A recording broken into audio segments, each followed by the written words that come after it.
أعوذ بالله من الشيطان الرجيم. قل إنما أدعو ربي ولا أشرك به أحدا قل إني لا أملك لكم ضرا ولا رشدا قل إني لن يجيرني من الله أحد ولن أجد من دونه ملتحدا إلا بلاغا من الله ورسالاته ومن يعص الله ورسوله فإن له نار جهنم خالدين فيها أبدا.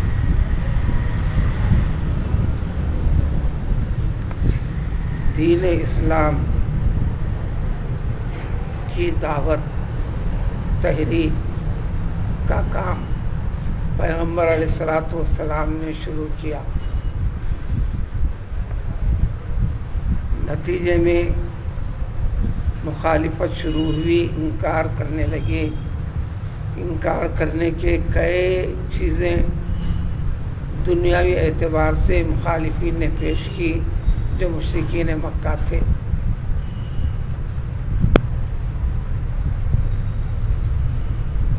پیغمبر علیہ الصلوۃ والسلام سے راست حجتیں بھی شروع کی تو پیغمبر علیہ الصلوۃ والسلام نے بتلا دیا.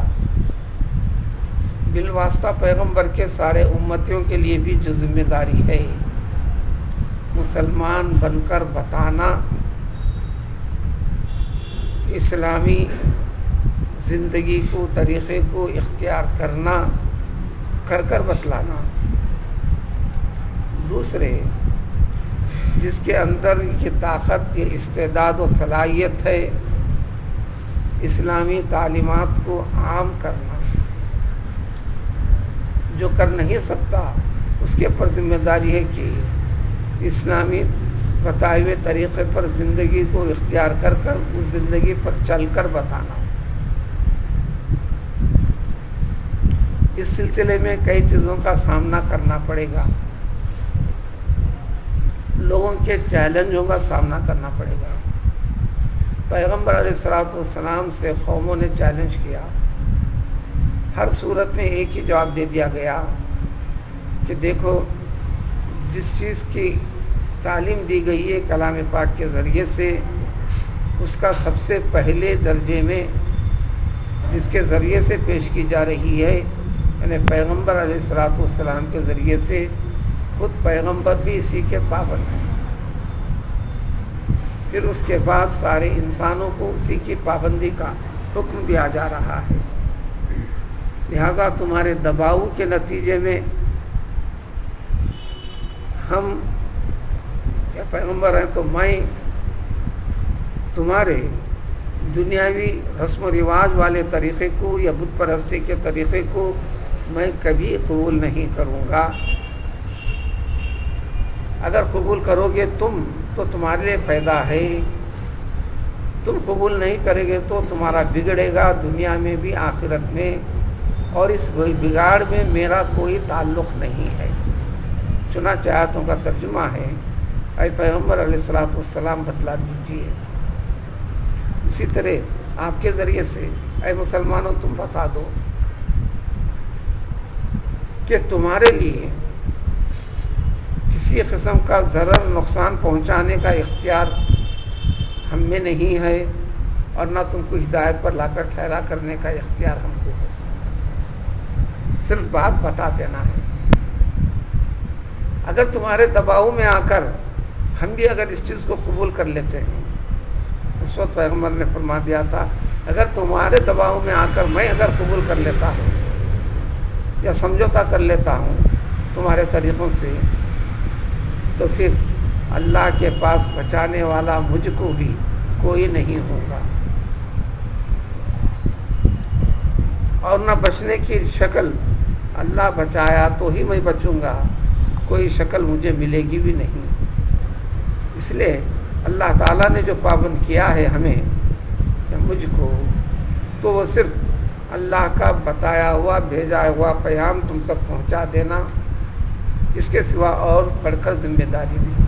یعنی ہاتھ پکڑ کر دباؤ ڈال کر دین اسلام میں داخل کرنا، اس کے طریقے کو اپنانے لگانا، یہ بندوں کے اختیار میں نہیں، نہ پیغمبر کے اختیار میں ہے. صرف اللہ کا حکم ہے بندوں کو کہ تم اس کو اختیار کرو، پھر اختیار کرنے کے بعد دوسروں کو اختیار کرنے کی بھی تعلیم دیتے چلو۔ اب تم مانو یا نہ مانو، جو شخص اللہ کی نافرمانی کرے گا اور اللہ کا پیام رسول کے واسطے سے ہے، ذریعے سے ہے، اور جو رسول کے بتاوے طریقوں کا انکار کرے گا تو اس کے لیے تو اللہ کا حکم ہے یہ بتا دینے کا کہ اس کے لیے دوزخ کی آگ ہے، ایسی دوزخ جس کے اندر ہمیشہ ہمیشہ رہیں گے۔ اور یہ انکار کرنے والے چیلنج کرتے ہوئے کہتے تھے ٹھیک ہے اگر ہمارے قبول نہ کرنے پر ہمارا کیا بگڑ سکتا ہے، بگاڑ کے بتاؤ۔ اور یہ کہتے تھے دنیاوی طاقت کے بل بوتے کے اوپر ہم اچھے ہیں، تم کمزور ہیں۔ تو ان سے کہہ دینا کہ جب اللہ تعالیٰ نے جو اس چیز کا وعدہ کیا ہے نافرمانوں کے لیے نافرمانی کے وبال کا، جب اس کو انسان کے سامنے پیش ہو جائے گا چاہے اس دنیا میں یا آخرت میں تو یقینی طور پر، تو اس وقت پتہ چل جائے گا سب سے زیادہ کمزور کون ہے اور سب سے زیادہ عدد کے اعتبار سے کمزور کون ہے یا تعداد میں کم کون ہے، یہ پتہ چل جائے گا۔ یعنی یہ جو چیزیں قرآن بتاتا ہے غیب والی باتیں، انسان کی زندگی میں آگے پیش آنے والی یا اس زندگی کے بعد مرنے کے بعد پیش آنے والی، قیامت کے دن پیش آنے والی باتیں، جب اس مرحلے سے جب انسان گزرے گا تو اس وقت اس کے لیے بڑی مشکل اور دشواری کی ہوگی۔